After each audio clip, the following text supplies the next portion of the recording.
Baseball was a story of inclusion in the beginning, where you had interracial teams, you had all black teams in leagues playing with white teams. It really wasn't until 1887 where there was a pretty hard color line that I'd still say was still perforated, um, that happened.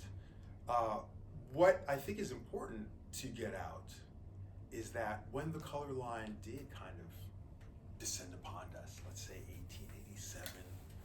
1887-ish, um, that's when organized baseball was born, right? There's this idea that, well, you have an organized major leagues and minor leagues, and everybody else is barnstorming and playing when they can, and it's very inconsistent, this and that. But there were leagues that were formed by blacks in 1886, 1887, and just the spirit.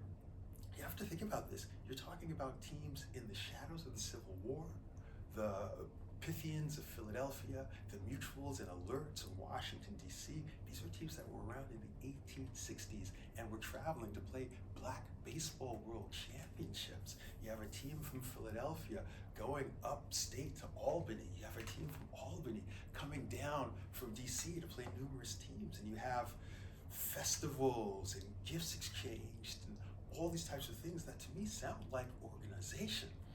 It was 1859, you have two teams playing. The Unknowns of Weeksville are playing the Hensons, a team from Jamaica, Queens, and a team from Weeksville, Brooklyn.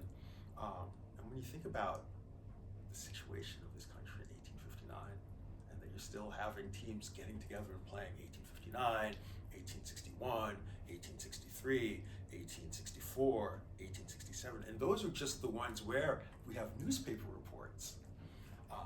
It's just to me incredibly moving, and I have not found one person who, when I sit with them, we start talking about what we're doing in the hall and laying out some of the things in early baseball, where they're not just absolutely blown away and excited to know more. Because once again, it's worth repeating, the story of early black baseball is the story of early baseball, and the story of early baseball is the story of America.